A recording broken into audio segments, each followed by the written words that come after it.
அபிஷேகம் ஒரு மனுஷனுடைய வாழ்வை அப்படியே மாற்றி போடுகிறது. நீங்க பவுலுடைய வாழ்க்கையை நீங்கள் பாருங்கள். தமஸ்கு வீதியிலே அவன் கிறிஸ்துவை சந்திக்கிற வரைக்கும் சபையை பாழ்படுத்துகிறவனாக இருந்தான்.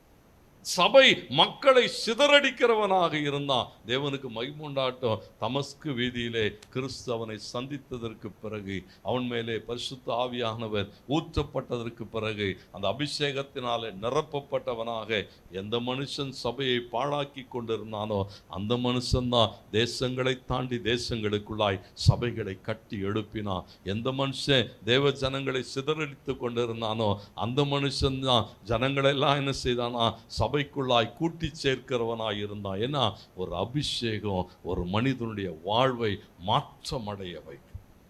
பரிசுத்த ஆவியானவர் வந்துட்டார், அவர் என்ன செய்வாரா? மாற்றமடைய வைப்பார். வெறும் மனுஷனுடைய குணாதிசயங்களை மாத்திரம் அல்ல. ரோமர் 8:11 வாசிக்கிறோம். அன்றியும் இயேசுவை மரித்தோரிலிருந்து எழுப்பினவருடைய ஆவி உங்களில் வாசமாயிருந்தார். உனக்குள்ளே அந்த பரிசுத்த ஆவியானுடைய அபிஷேகம் இருக்குமானால், அந்த அபிஷேகம் பண்ணுகிற அந்த ஆவியானவர் யாருன்னு சொல்லுகிறார்? கிறிஸ்துவை மரணத்திலிருந்து எழுப்பினவர். கிறிஸ்துவை மரித்தோரிலிருந்து எழுப்பினவருடைய ஆவி உங்களில் வாசமாயிருந்தால், உங்களில் வாசமாயிருக்கிற தம்முடைய ஆவியினாலே சாவுக்கேதுவான உங்கள் சரீரங்களை உயிர்ப்பிப்பார். இல்ல அவ்வளவுதான், இனி ஒண்ணுமே இல்லை, செயல்படாது, செயல்பட முடியாது, வாழ்க்கைக்குண்டான காரியங்கள் எல்லாம் முடிவுக்கு வருகிறது என்று சொல்லுகிற போது ஆண்டவருக்கு மகிமை உண்டாட்டும். உள்ளே இருக்கிற அபிஷேகம் கெட்டு போன உன் கிட்னியை என்ன செய்யும்? சுகமாக்கும். செத்து போன மூளைச்சாவு என்று சொல்லுகிறவைகள் மறுபடியும் என்ன செய்யுமா? உயிரடையும். செத்து போன கர்ப்பங்கள் உயிரடையும். ஏன் சொன்னா ஆவியானவர் வருகிற போது எல்லாவற்றையும் உயிரடைய செய்வார். உலர்ந்த எலும்புகள் உயிரடையுமானால் தேவனுக்கு மகிமை உண்டாகட்டும். உனக்குள் வாசம் பண்ணுகிற ஆவியானவே உன்னுடைய சரீரத்தை, சரீர அவயங்களை எல்லாம் சுகமாக்குவார். ஆண்டவருக்கு மகிமை உண்டாகட்டும். ஒவ்வொரு நாளும் இங்கே சொல்லப்படு சகலமும் புதுப்பிக்கப்படும்.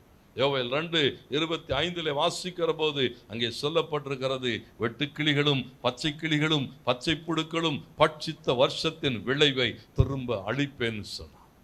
இந்த பூமியை சிருஷ்டித்தவர், வானாதி வானங்களை சிருஷ்டித்தவர், அவர் சொல்லுகிறான் அவருக்கு இதெல்லாம் சாதாரணமானது, அவர் சகலவற்றையும் என்ன செய்வாரா? புதிதாக்குவார் என்று சொல்லுகிறார். ஆவியானவர் வருகிற போது, அவரோடு கூட நீங்கள் இணைந்து கொள்ளுகிற போது, எஸ்ஐயா 43:19-20 வசனங்கள் சொல்லுகிறது, இதோ புதிய காரியத்தை செய்கிறேன், வனாந்தரத்திலே வழியையும் அவாந்தர வெளியிலே ஆறுகளையும் உண்டாக்குவேன் சொன்னா, என் ஜனத்தின் தாகத்திற்காக. தாகத்தோடு கூட இருக்கிறியா? ஆண்டவர் என்ன செய்வாரா? அந்த பரிசுத்த ஆவியானவராகிய அந்த நித்திய காலமாய் நமக்குள்ளே ஊறுகிற ஜீவ ஊற்றாகிய அவரை அனுப்புவார்.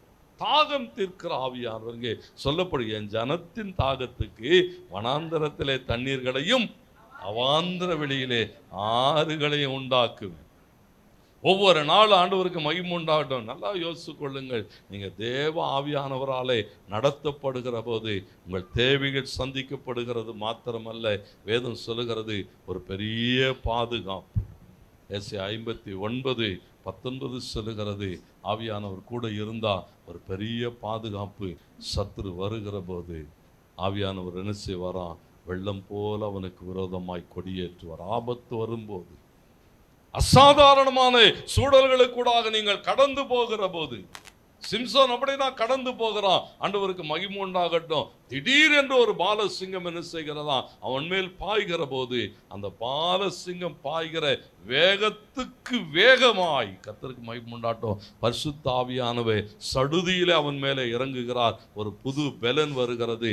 அந்த சிங்கத்தை தன் கையில் ஒன்றும் இல்லாதிருந்தோம் ஒரு ஆட்டுக்குட்டியை போல கிடித்து போடுகிறான் சொன்னா, ஆபத்து காலங்களிலே அவரே துணையாய் கடந்து வருவார். சத்துரு வரும்போது, எதிரிகள் வருகிற போது, வியாதிகள் விபத்துகள் வருகிற போது, எல்லா நேரங்களில் அவர் என்ன செய்வாரா? துணையான் ஏசாமி அதான் சொல்லுகிறார், நான் ஆவியானவரை அனுப்புகிறேன், அவர் என்ன செய்வார், எப்போதும் கூட இருப்பார், துணையாய் இருப்பார், தேற்றரவு பண்ணுவார், சமாதானம் தருவார், சந்தோஷம் தருவார், உன் வியாதியை உன்னிலிருந்து விலக்குவார். கர்த்தருக்கு மகிமை உண்டாகட்டும். நமக்காக யாவையும் செய்கிற ஆவியானவர். சபை அதை பெற்றுக்கொள்ள வேண்டும். சபையில் இருக்கிற ஒவ்வொரு ஜனங்களும் என்ன செய்ய வேண்டுமா, ஆவியானவரால் நிரப்பப்பட்டிருக்கணும். ஏன் சொன்னா, கிறிஸ்து வருகிற நாள் மிக சமீபமாய் இருக்கிறது. நீ முத்திரை போடப்பட்டிருக்கிறாய். இன்னைக்கு சத்துரு பாருங்க, முத்திரை போட்டு கொண்டு இருக்கிறான். கர்த்தருக்கு மகிமை உண்டாகட்டும். 666 மிருகங்களின் அந்த மிருகத்தினுடைய லக்கத்தை கணக்கு பாருங்கள் சொல்லப்பட்டிருக்கிறது. 666 இன்றைக்கு என்ன செய்யப்பட்டிருக்கிறது, அநேக இடங்களில் கைகளில் நெற்றியில தான் அந்த சிப் பதிக்கப்படும் என்று சொல்லுகிற போது உலகம் பல இடங்களிலே அதை பதித்து கொண்டு இருக்கிறது. ஏன்னு சொன்னால், இது இருந்தால் தான் இதெல்லாம் செய்ய முடியும். வேதம் அப்படித்தான் சொல்லுகிறது. அப்படிப்பட்ட ஒரு கடைசி காலங்களிலே வாழ்ந்து கொண்டு இருக்கிறோம்.